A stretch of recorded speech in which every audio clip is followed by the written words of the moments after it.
تو حضرت عمر بن خطاب رضی اللہ تعالیٰ عنہ اسلام لانے کے بعد ان کا رعب اور دبدبہ کفار کے لیے تھا، لیکن اسلام لانے سے پہلے ان کا رعب اور دبدبہ مسلمانوں کے لیے تھا۔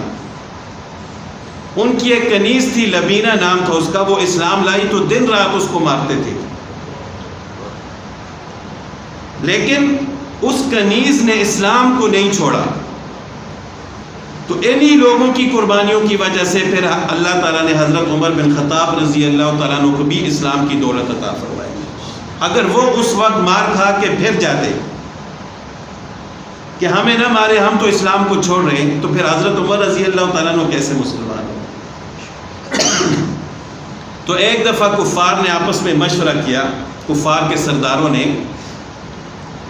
کہ مکہ میں رسول اللہ صلی اللہ علیہ وسلم کے ماننے والے دن بہ دن زیادہ ہو رہے ہیں، لوگ اسلام کی طرف جا رہے ہیں، اگر یہ سلسلہ جاری رہا تو ہبل پر کوئی چادر چڑھانے والا بھی نہیں رہے گا۔ ہبل بت کا نام تھا، یعنی لوگ تو اسلام کی طرف جا رہے ہیں،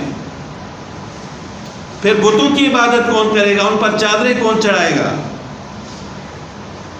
تو نعوذ باللہ انہوں نے آپس میں مشورہ کیا کہ ایسا کر دینا چاہیے کہ نعوذ باللہ رسول اللہ صلی اللہ علیہ وسلم کو قتل کر دینا چاہیے، تو جب وہ اس دنیا میں نہیں رہیں گے تو کوئی اسلام کی طرف نہیں جائے گا، لیکن اب اس کام کے لیے کون تیار ہو؟ تو حضرت عمر بن خطاب رضی اللہ تعالیٰ عنہ نے فرمایا کہ میں اس کام کے لیے تیار ہوں۔ اب نعوذ باللہ وہ تو تلوار لے کر رسول اللہ صلی اللہ علیہ وسلم کو قتل کرنے کے ارادے سے آئے تھے، لیکن اللہ تعالیٰ نے ان کی قسمت میں ہدایت لکھی تھی۔ راستے میں کسی نے ان سے کہا کہ غصے کی حالت میں ہے، خیر تو ہے؟ تو حضرت عمر رضی اللہ تعالیٰ عنہ نے فرمایا کہ میں اس کام کے لیے جا رہا ہوں۔ تو کہنے لگے کہ پہلے اپنے گھر کی خبر لیں، آپ کی بہن اور آپ کے بہنوئی اسلام لے آئے۔ تو ان کا غصہ اور بھی بڑھ گیا، میں لوگوں کو منع کر رہا ہوں، میری بہن اسلام لے آئی۔ سیدھے وہاں سے اپنی بہن کے گھر گئے۔ اب جب ان کے گھر کے پاس پہنچے تو وہ دونوں بہن اور بہنوئی قرآن پاک کی تلاوت کر رہے تھے۔ حضرت عمر رضی اللہ تعالیٰ عنہ نے سن لیا، لیکن جب ان کو محسوس ہوا کہ حضرت عمر رضی اللہ تعالیٰ عنہ آ رہے ہیں تو انہوں نے وہ قرآن پاک کا جو حصہ ان کے پاس تھا اس کو چھپا لیا۔ تو حضرت عمر رضی اللہ تعالیٰ عنہ نے تو تلاوت سن لی تھی، تو ان سے پوچھا کہ آپ لوگ کیا پڑھ رہے تھے؟ انہوں نے کہا کچھ بھی نہیں۔ حضرت عمر رضی اللہ تعالیٰ عنہ نے فرمایا کہ میں نے تو سن لیا ہے۔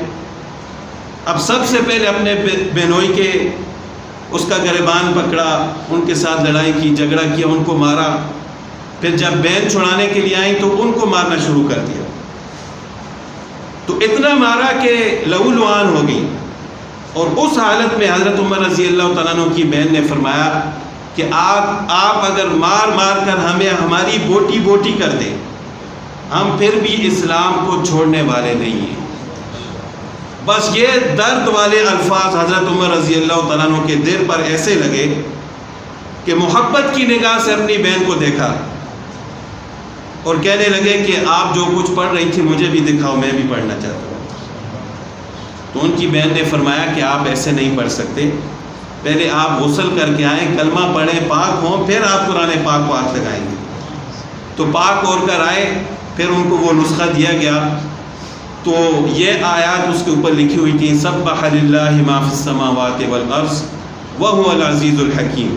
تو جب اس آیت پر پہنچے کہ آمنوا باللہ ورسولہ، کہ اللہ اور اس کے رسول پر ایمان لاؤ، تو حضرت عمر رضی اللہ تعالیٰ عنہ کی زبان سے کلمہ شہادت نکلا کہ اشہد ان لا الہ الا اللہ واشہد ان محمدا عبدہ ورسولہ۔ اب وہاں سے پھر رسول اللہ صلی اللہ علیہ وسلم کی خدمت میں جانے لگے۔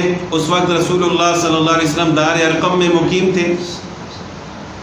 وہاں سے نکلے، تلوار تو ان کے ہاتھ میں تھی اور کسی کو پتہ بھی نہیں تھا کہ اسلام لے آئے۔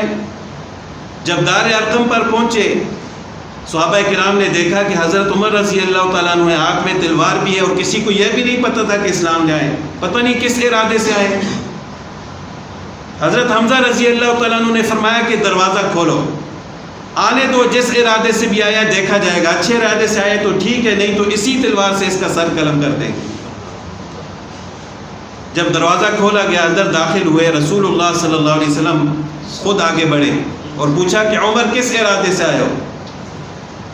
تو عمر رضی اللہ تعالیٰ عنہ نے فرمایا کہ یا رسول اللہ صلی اللہ علیہ وسلم اسلام قبول کرنے کے لیے آیا۔